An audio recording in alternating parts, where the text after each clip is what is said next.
Again, it's Becoming Enlightened Together. So this is the third and final reading to close out this week and to get me caught up with the readings that I had missed. Again, because of the things that I have that are, I don't want to say they're more, if you will, important. Um, you know, it's debatable depending. I can't see what happens once these words leave, my lips and everything else. So it could make a dramatic change for somebody.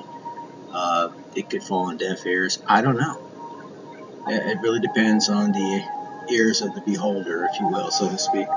But that being said, I do have an obligation to try to see this through since I started it, and I'm trying to be consistent, even if it's a little bit haphazard the way I'm going about it. I hope you'll forgive me. Anyway, to close out this week, we have the same weekly energy, which is quite good. It's that of Canes in the upright. It's about that towards the flame, the idea, the knowledge, the inspiration, that light bulb going off over our head kind of a thing, the clarity that we've been seeking, the vision that we've been wanting and needing, the positivity that we've been desperately searching for, the creativity and technical abilities we may have or being developed currently, that fire of life and desire to accomplish something, maybe leave a legacy or just experience something for the first time. So you have the very power to create your own destiny or your own reality through your will. Okay. And it talks about energy, rapport, passion, lust, sexual love. Very, very positive all the way around, both materialistically and intellectually, as well as spiritually. You know. Now, the energy for the past for today is Radho. Radho is the blessed journey. Okay, and that's precisely what we've been going on. The blessed journey of life, and every one of us has different lessons to learn and things of that nature. So that's what makes our life such a smorgasbord, a potpourri of different experiences and everything else. Some of us, we create a lot of melodramatic muckety muck in our lives because we're not taking any responsibility for our journey, for our actions, trying to discover what it is that we're here to do and what our passions are, and trying to just live the best life that we can. And as a result of that, you end up being taken by other energetic influences, so to speak, that have their own agendas.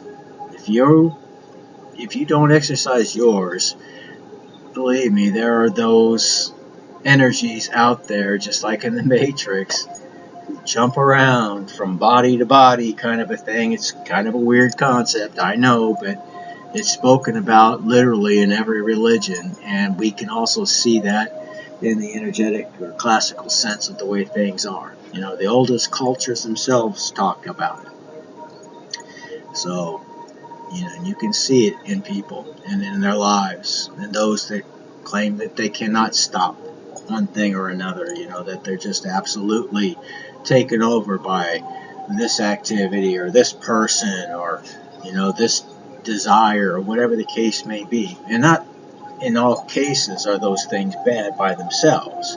But when done in excess and it's keeping you from living a proper or a healthy lifestyle, then it could be something that's meant to destroy you, in a sense. Alright, now, Radho talks about traveling, riding, anything to do with forward movement in any way, shape, or form. And that could also mean just changes in your life in general. It's moving forward in a positive way, okay? So it also refers to seeing the right move to make and then making it. It talks about the dance and the rhythms of life, so to speak. We've all seen, of course, the booms and busts of life, the cycles that we see, the peaks and the valleys kind of a thing. We all experience that. And that's kind of the blessed journey as such. Once we understand that there's going to be, highs and lows, even though some people seem to have nothing but highs and others seem to have nothing but lows. There are explanations for both of those things. And of course, it'll be different for each person, so I'm not going to get into it too much. But this is a journey that we are all individually and, yes, collectively involved in. So try to make the most out of it while you're here. Okay. Now the present energy is that of Degas, but Degas is in the reverse in this case. Okay, it's where two opposites meet in the middle, as you can see. It's kind of like an hourglass turned on its side. Okay, that's Degas. And in Degas, in this case, being in the reverse, what it means is somebody who is seriously needing to check their attitudes. Okay? Now, I forgot to tell you what the title of this actually was. The title of this particular reading, this third reading, goes along perfectly with the previous two that I've already just posted.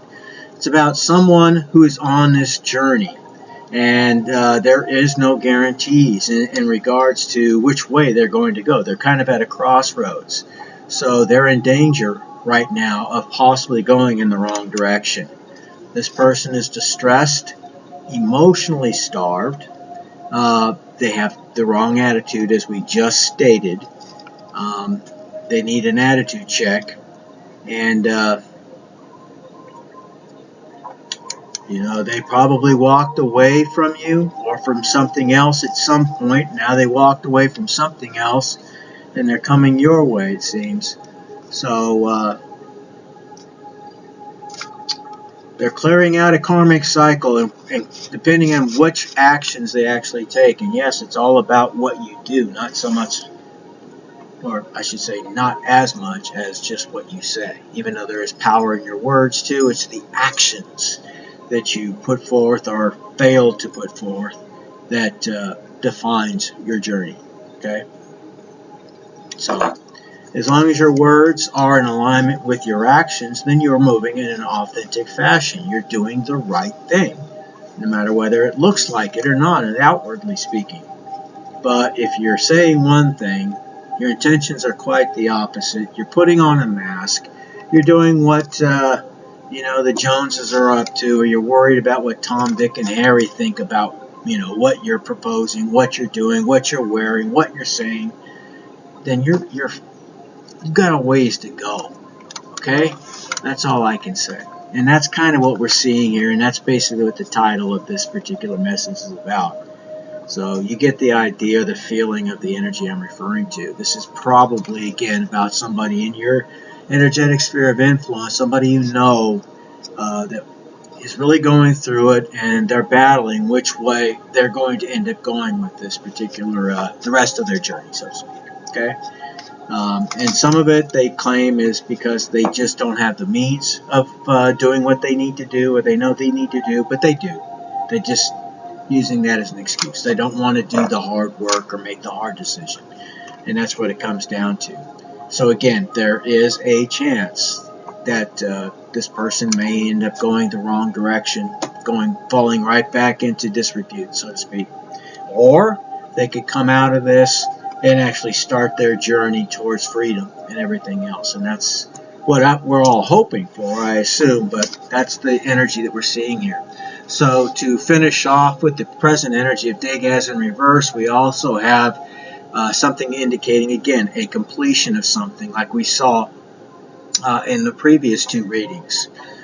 Completion of this cycle, for example. So endings, reaching or coming full circle in something. Somebody really had to take a long detour to finally come to the conclusion that their way of thinking may have been an error up to now, or they're at very least seem to be evaluating their ideas about their life and their life decisions, so to speak.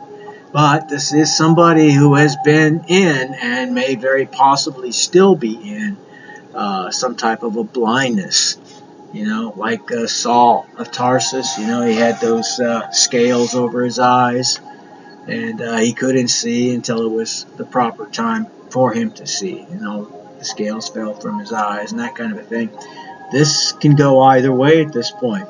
So depends on the efforts and the sincerity of the party involved. You can't fool the universe. If you're not sincere about this journey, then your mask is going to fall off eventually. You're not going to have the stick-to-itiveness necessary to get through some of these obstacles. And they're not all like that. Don't get me wrong. But, of course, as you always have heard, and I've heard it a million times so on this journey too, that God gives the hardest life or obstacles and so on and so forth to his greatest warriors, so to speak. So, try to see it something more like a compliment, as hard as that may seem while you're going through it. And believe me, I know. I'm aware of it. I'm sharing it. And yet, I still have that that attitude when the next obstacle comes up. I say, here we go again. I got to bust through another wall. Great. So, anyways, that brings me to our obstacles and challenges with Thurisaz. Now, Thurisaz is in the upright, and this is Thor's mighty rune. And this talks about defense and talks about protection, but it talks about it in a less than subtle way. Thor, with his hammer, so to speak, smashes through everything else and lets Odin sort it out, kind of a thing. Well, that's a little extreme, but that's what he does. He smashes through whatever obstacles. So it also talks about a sense of protection, though, too. So somebody may have a sense of trying to protect either their ego, their pride, maybe members of their family, or maybe even some cases, depending if this person is, truly, looking at this in a sincere fashion, it could be protecting you in some way, fashion, or form. But there's that energy that's there. So we see the reactive force and a directive force towards defense or destruction. We see conflict, instinctual will of doing something or knowing something. It's also a regenerative energy. We see that quite a bit as far as the masculine aspects that it talks about in terms of vital eroticism, male sexuality, and fertility. Lots about sex, both with the male and the feminine, perspective. But it doesn't matter if you biologically are male and the person that this might also be talking to could also be a male in feminine energy or the other way around. What I'm saying is that it doesn't necessarily have to be a biological male or female. And with today's world, that's way too complex, and I don't want to get into that. But it's just talking about energy, not necessarily a man and a woman per se, but sometimes it's very specific, and it does imply both those things. Masculine sex, feminine sex, and all that comes with those two different ways of looking at things. Okay, so now that I've made you thoroughly confused, let's move on. So what we're also seeing as far as the obstacles and the challenges, and again, this mighty energy is an obstacle or challenge because these are the things they know that they need, they want, they desire, but they are basically in a state of defenselessness, having to rely completely upon their own convictions and energy, which they have, but they're not used to not having a clique, a group, a gang, or whatever there to back them up or to stroke their ego or whatever the case may be. So they're not getting that energy from within. It's all exterior. And this is kind of what they're getting at here. But they can still crash through that new to them anyways in their life, understanding of things and start taking, that part of their life basically under control. So now the help and advice is the wishing rune. It's Rune Yo in the upright. Okay, looks like a sharp angled P. And again, it talks about joy and harmony and kinship. Talks about shared successes. Talks about the wind, and the wind,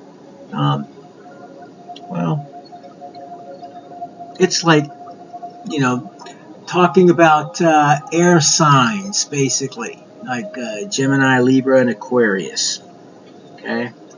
So, when we're talking about air, we're talking about the intellect, things of that nature. We're talking about, if you're looking at it from the tarot perspective, swords, And again, it talks about intelligence, communication, things of that nature.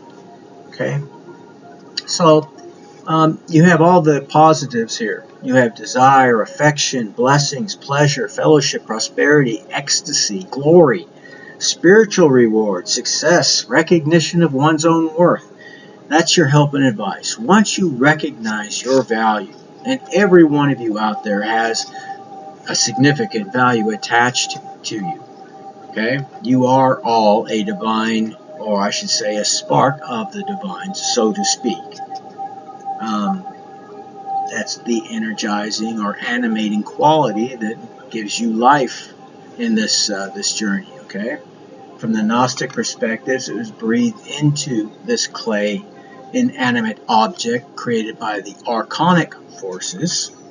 Uh, it was the goddess, if you will, Sophia, meaning, wisdom, who breathed life into that creation as she watched the archon stumbling, trying to animate this lump of clay, so to speak. Anyway, that's from the Gnostic perspective. Yeah, so recognition of one's own worth. That's your help and advice really here. If you get the blessing, success, and the affection, and all the things that you're, desiring at this time. You're at a crossroads, and it's a very difficult part of your journey. But, those are where you get the most significant rewards too. The harder the test, the more significant the reward, or quite the opposite if you decide to take the easy way out and fail that particular, lesson.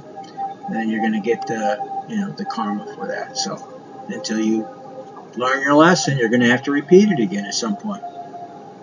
And now for your future outcome, what we have is Nauthis. Now Nauthis, it's hard to see with these pink stones that I have, but looks like a cross with a canted crossbeam, as you can see there, the one that goes horizontally. So it's not like a cross per se, but in the reverse, what it means is someone going potentially in the wrong direction in the future. It talks about somebody who's exceptionally possessive, possessive over you, collective, possessive over their, the way people think about them, just, their job, their possessions, as well as relationships. So it's an all-encompassing energy, this possessiveness we're talking about. And also we're referring to someone's inappropriate constraint of freedom. Now that could mean indeed somebody is put behind bars in the future, is currently behind bars, is in a prison of their own making in their mind, for example. Or they could be literally being restrained by, somebody in their life who just will not allow them out of their sight under any circumstances. Now, that's very extreme, but I get that feeling too, so it could be that as well. So distress, sense of toil and drudgery, somebody who is not having their necessities or their needs being met, so they're in a state of deprivation or want. Somebody who is starving, probably physically or materialistically, but also emotionally. They're emotionally starving right now because they've cut other people off, or out of fear they've isolated themselves one way or the other. I can't tell, but that's the state that somebody's in, and they're also in a state of poverty at this time. So, and again, the collective goes through these very same things, and it's how you respond to these tests that defines you. Are you going to respond in a karmic-y way and not learn your lesson and just to have to come back and repeat it at a later date? Or are you going to see it for what it is and ask the questions, what can I learn from this? What created this situation? What can I do to change this so it doesn't occur again, or I get a different outcome the next time? How can I be more, immune to this type of thing happening in my life? That's basically some of the questions you want to ask yourself when you go through these very difficult and hard to understand situations. And believe me, you're going to go through a lot of them, whether you're, on one side or the other side of that coin. It's all meant to teach us something. That's why we're here. That's what I believe. It's the only thing that makes sense to me. You know, we're here to learn and to experience at the same time. And then we take all that energy, that knowledge, that wisdom back to the Creator. The Creator is probably experiencing every possible scenario through His creation. It's an amazing thing when you think about it, but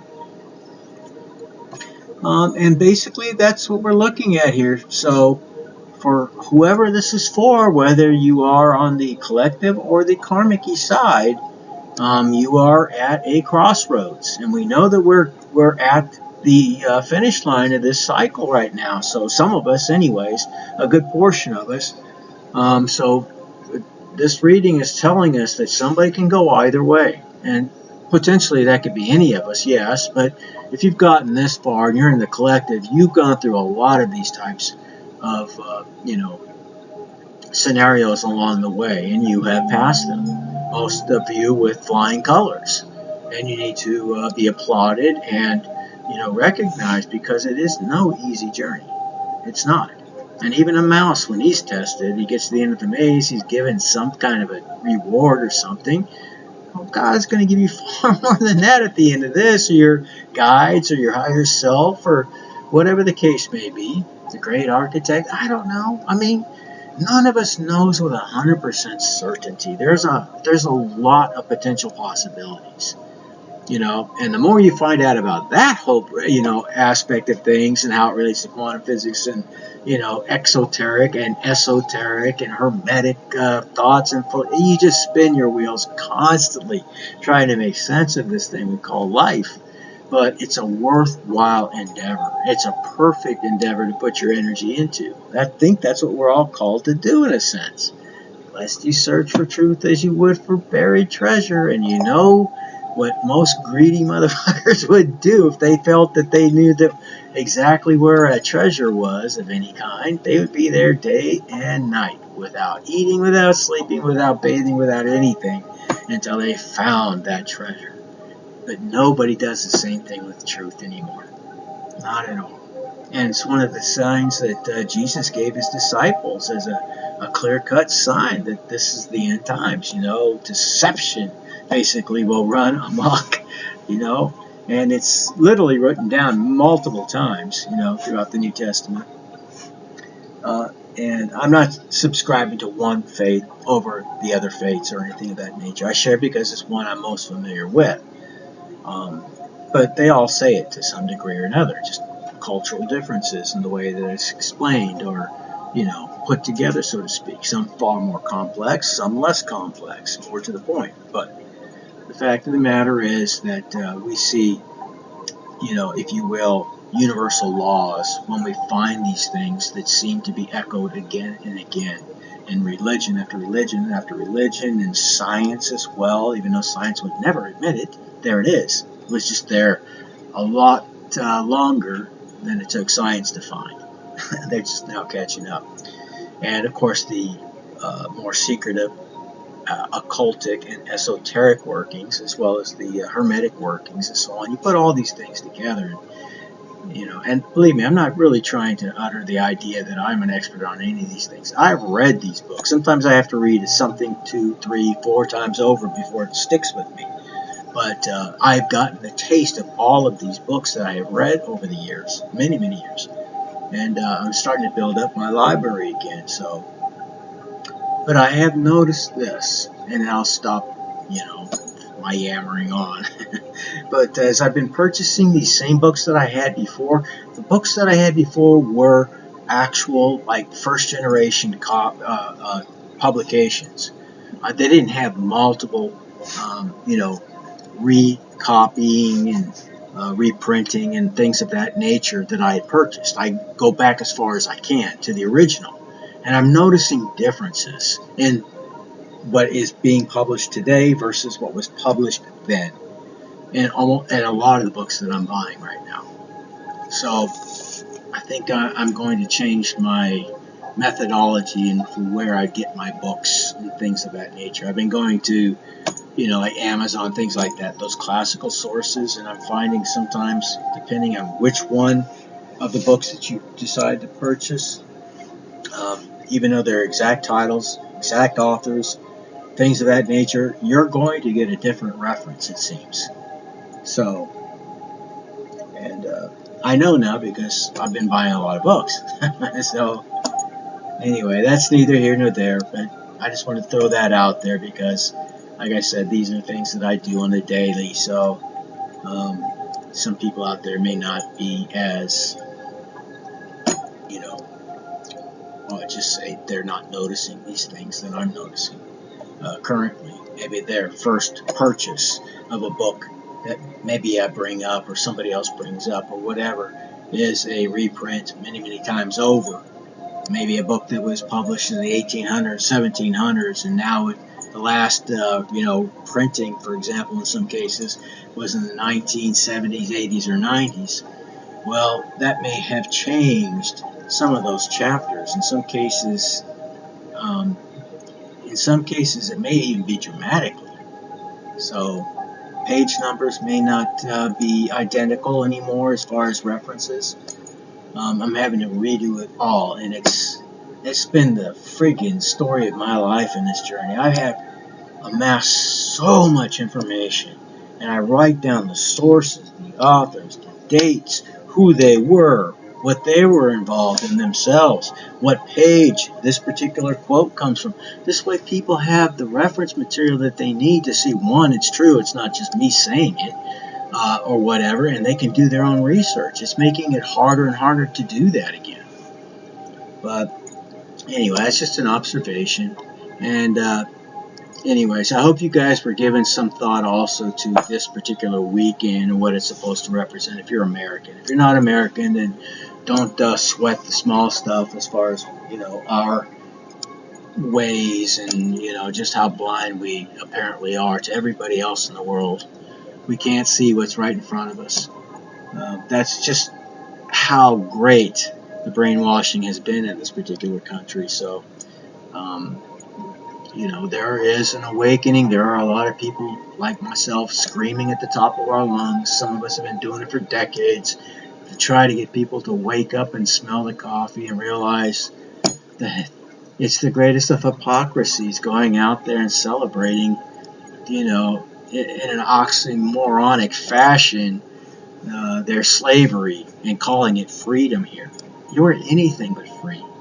I mean, they fought for far, far less, in 1776, if any of our history is to be believed at all, and today they have done so much more than those documents that were written, telling specifically not you what your rights are, but exactly what the government cannot exceed. It's telling the government what they can't do, not you what you can do. They don't have the right to tell you that. Only God can do that. Only you can do that. No man can do that to you. But that's precisely the way things have turned out now, haven't they? You have one form of government or another, and they act as though they are your Lord and Savior. They pull you over for a blinker being out, and then they say, well, now you're going to have to give me some money. If you choose not to give me some money, well, then I'm going to come and I'm going to throw you in a metal box until you pay me that money, or until you stand before somebody else who's going to decide your fate. And then if you choose to fight against that being put in that metal cage and giving us money, allowing us to extort you because we are representing the law, find out what that means, people. And then we will exercise the right to kill you. I mean, how obscene